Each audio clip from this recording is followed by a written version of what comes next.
हाजिर हूँ एक नए डाइट प्लान के साथ। इस वीडियो में हम करने वाले हैं हेयर फॉल डाइट प्लान। तो चलिए हम जान लेते हैं कि हम इस वीडियो में क्या क्या सीखने वाले हैं। तो सबसे पहले हम यहाँ पर जानेंगे स्ट्रक्चर ऑफ हेयर न्यूट्रिशन।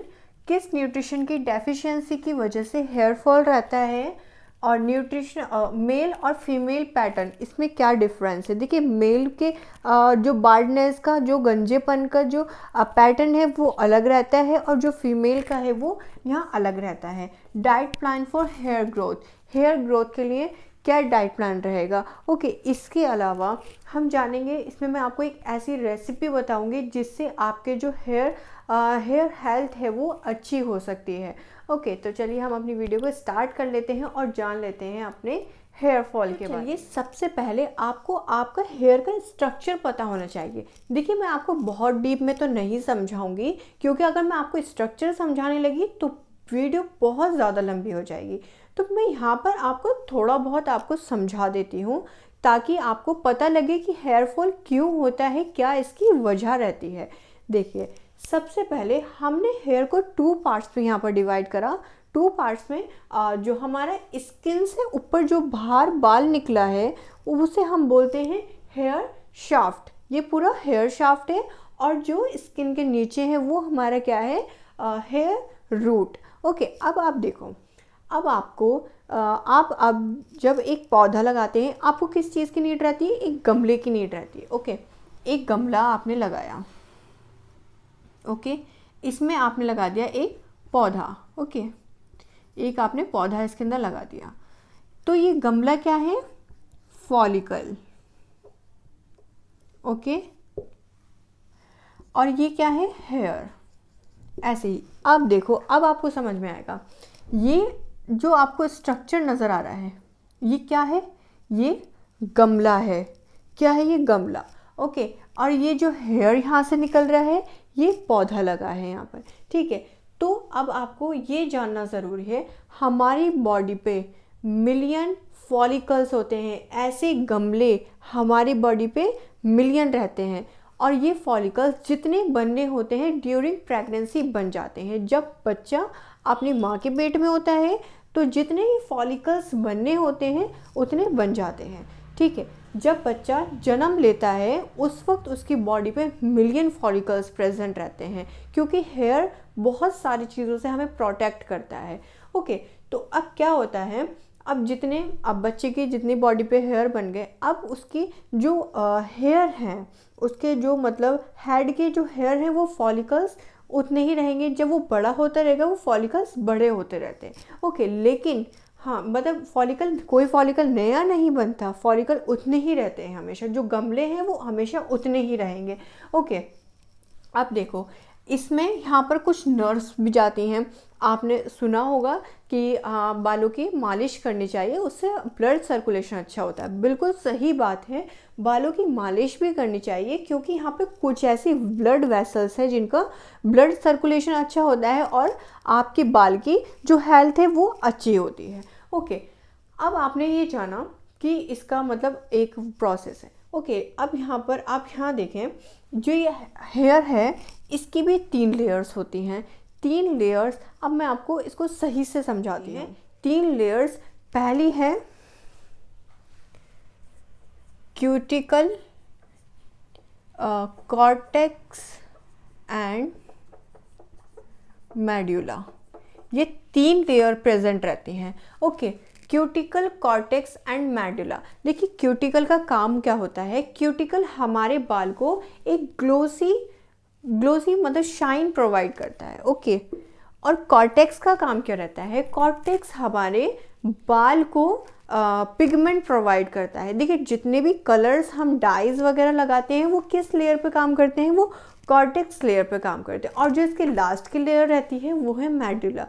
फिर उसके अंदर भी अगर आप इसको मतलब बहुत ज़्यादा गहराई से देखोगे, फिर इनकी भी बहुत सारी लेयर्स होती हैं। ठीक है, हमें इतनी गहराई में नहीं जाना। अब हम जानते हैं इसकी न्यूट्रिशन डेफिशिएंसी क्या रहती है, ये किन किन प्रोटीन से मिलकर बना होता है, किस वजह से हमारा हेयर फॉल रहता है। आपने सबसे ज़्यादा वर्ड सुना होगा कि सल्फर रिच ऑयल। सबसे ज़्यादा सल्फर किस में पाया जाता है? अनियन में पाया जाता है। तो अनियन का ऑयल आने लगा कि इससे अच्छी हेयर ग्रोथ होगी। ओके, और आपने शैम्पूज़ में आजकल कैरेटीन रिच शैम्पूज़ आते हैं, आपने सुना होगा कि कैरेटीन करा लो, आपके बाल की ग्रोथ अच्छी हो जाएगी, आपके बाल की हेल्थ अच्छी हो जाएगी। तो ये कैरेटीन वर्ड का क्या मतलब है? देखिए, जो कैरेटीन वर्ड है ना, इसी से ही हमारा बाल बना है। कैरेटीन क्या है? एक तरीके का प्रोटीन है। अब देखिए, जो कैरेटीन है वो डायरेक्टली हमारे फूड में तो नहीं है, लेकिन हमें कुछ ऐसे अमीनो एसिड, कुछ ऐसे प्रोटीन, विटामिन और कुछ ऐसे मिनरल्स लेने पड़ते हैं जिनसे हमारा हेयर बनता है। तो चलिए आपको एक छोटी सी एक चीज़ मैं समझा देती हूँ। अगर इसको भी मैं डीप में समझाऊंगी तो काफ़ी देर हो जाएगी, लेकिन मैं आपको यहाँ पे प्रोटीन का एक थोड़ा सा पार्ट समझाना चाहती हूँ। देखिए, प्रोटीन, अब आपको यहाँ समझने की ज़रूरत है कि आपकी घर की दीवार है, ओके, ये किस चीज़, मेनली किस चीज़ से, बेसिक इसका क्या है, ये ईंटों से बनी रहती है। ओके, अब ये दीवार क्या हो गई? प्रोटीन हो गया। ओके, अब ये जो ईंटें हैं, यहाँ पर जो ईंटें लगी हैं, ये क्या है? Amino acid. ओके, अब हमें अपनी डाइट में कुछ ऐसे अमाइनो एसिड्स लेने पड़ते हैं जिनसे कैरेटीन प्रोटीन बनता है। ओके, तो चलिए अब आपको मैं बताती हूँ वो कौन से ऐसे अमाइनो एसिड्स हैं कि आपको ग्रोथ या आपको हेल्थ अच्छी करने के लिए इसमें आपको इंक्लूड करना है cysteine, methionine, proline, lysine, sulphur, biotin, vitamin B7, okay, vitamin C और विटामिन E। ये सब क्या है? इन सब से मिलकर ये कैरेटीन प्रोटीन बनता है। ओके, इसके अलावा iron, zinc, omega 3, vitamin D3, ये सब बहुत इंपॉर्टेंट है हमारे हेयर ग्रोथ के लिए। तो अब हम यहाँ पे न्यूट्रिशनल डेफिशिएंसी के बारे में जानते हैं, किसकी कौन से ऐसे न्यूट्रिएंट है जिनकी वजह से हेयर फॉल रीज़न बन सकता है। तो चलिए देखिए, सबसे पहले यहाँ पर सबसे पहला रीज़न है प्रोटीन डेफिशिएंसी। प्रोटीन का कम लेना अपनी डाइट में। देखिए, मैंने जैसे कि अभी आपको बताया कि हमारा जो हेयर है वो कैरेटीन प्रोटीन से बना है, हमें इसके लिए प्रोटीन की ज़रूरत होती है। ओके, इससे इसकी हेल्थ अच्छी रहती है प्रोटीन डाइट से, हाई प्रोटीन डाइट से। ओके, अब देखो, लेक ऑफ प्रोटीन का डाइट में कम होना, आयरन डेफिशिएंसी। आयरन डेफिशिएंसी से देखिए कैसे फ़र्क पड़ेगा। यहाँ पर देखिए ब्लड वेसल्स जा रही हैं। ब्लड वेसल्स क्या करती हैं? आयरन का काम होता है न्यूट्रिशन को एक जगह से दूसरी जगह पहुँचाने का। न्यूट्रिशन कैरियर, ऑक्सीजन कैरियर है, यहाँ पर ऑक्सीजन न्यूट्रिशन प्रोवाइड करेगा। आयरन की ही कमी होगी तो न्यूट्रिशन उसका मतलब बाल ही हेल्दी कैसे रहेगा। ओके, तो आयरन की डेफिशिएंसी की वजह से हो सकता है।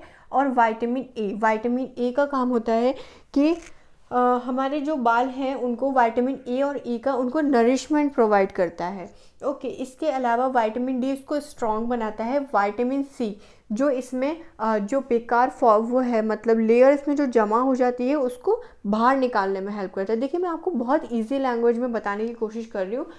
विटामिन सी एक पावरफुल एंटीऑक्सीडेंट है जो कि हमारी बॉडी में से फ्री रेडिकल्स को दूर करता है, गंदगी को यहाँ से दूर करता है। Okay, B complex vitamin, okay, mainly biotin ये बी कॉम्प्लेक्स की फैमिली से बिलोंग करता है। ओके, ये बहुत ज़रूरी है बायोटिन। काफ़ी शैम्पूज़ भी आते हैं उन पर बायोटिन लिखा भी रहता है।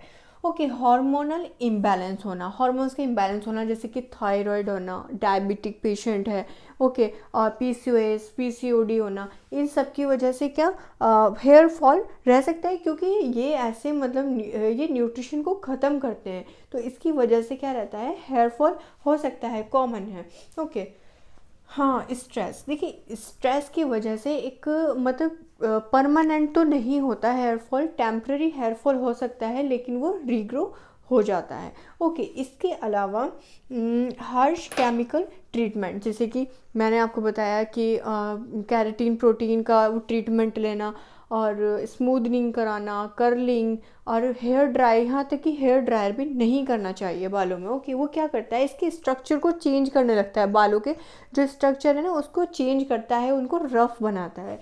तो इसलिए बहुत मतलब ये नाजुक है।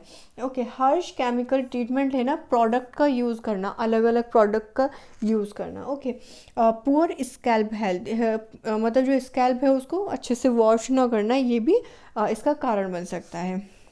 कुछ ऐसी मेडिकल कंडीशंस होती हैं जैसे कि आप एंटी डिप्रेशन की दवाई ले रहे हैं, आप डिप्रेशन की दवाई ले रहे हैं, उससे भी हो सकता है।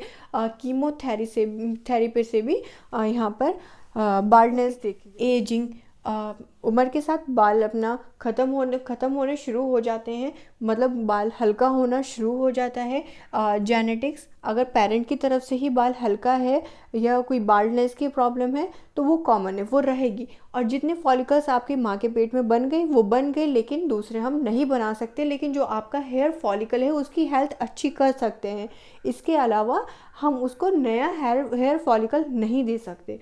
ओके, क्रश डाइट, फिर तो आपको, अगर आपको करना ही है तो आपको हेयर ट्रांसप्लांट यहाँ पे कराना पड़ेगा। ओके, क्रश डाइट, एकदम से बहुत ज़्यादा वेट लॉस करना। ओके, महीने में आपने काफ़ी ज़्यादा अपनी क्षमता से ज़्यादा वेट लॉस कर लिया तो वहाँ पर भी हेयर फॉल आपको हो सकता है।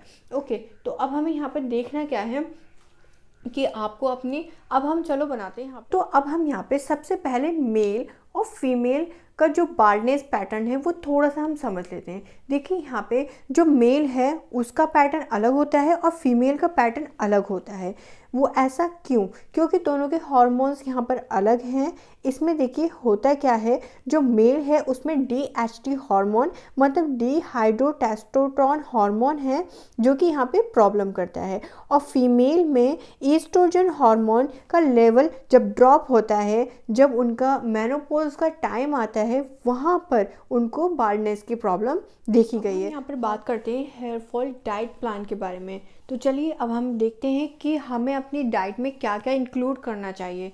तो देखो, यहाँ पर प्रोटीन रिच डाइट लेनी है जिसमें egg, chicken, pulses, dairy, nuts and seeds में लेने हैं। ओके, अब देखिए यहाँ पर इतनी सारी चीज़ें हैं, आप रोज़ इसमें से कुछ ना कुछ आप लेते रहेंगे, इससे आपकी हेयर हेल्थ भी अच्छी रहेगी। और इसके बाद मैं आपको एक रेसिपी बताऊंगी जो कि आपको बहुत हेल्प करेगी आपके हेयर फॉल को रोकने में। ओके, देखिए, आयरन, GLV, आयरन जिस सोर्सेज हैं ग्रीन लीफी वेजिटेबल्स, बीन्स और red meat. Okay, omega 3 fatty acids, आपने देखा होगा आप जब भी स्किन वाले डॉक्टर के पास जाते हैं या आप किसी ट्राइकोलॉजिस्ट के पास भी जाएंगे, वो ओमेगा 3 आपको ज़्यादातर देते हैं। ओके, मैं सबकी नहीं कह रही, लेकिन ज़्यादातर देते हैं क्योंकि ओमेगा 3 नरिशमेंट प्रोवाइड करता है, हमारे स्किन, हेयर और नेल्स को शाइन प्रोवाइड करता है। ओके, तो ओमेगा 3 फैटी एसिड का सोर्स है salmon fish. Okay, flax seeds और वॉलनट हमारे ब्रेन डेवलपमेंट के लिए भी बहुत अच्छा है। और ओमेगा 3 फैटी एसिड हमारे जो ब्रेन है उसको भी पावर प्रोवाइड करता है। Okay, vitamin E, sweet potatoes, vitamin E, अब सर्दियाँ आ रही हैं, स्वीट पोटैटोज़ आने वाले हैं, कैरेट अच्छे से चलेंगे, स्पिनच, ये सब आप अपनी डाइट में भरपूर लेना, इससे आपकी स्किन हेल्थ और हेयर हेल्थ भी अच्छी रहेगी। ओके, विटामिन सी का रिच सोर्स है आंवला।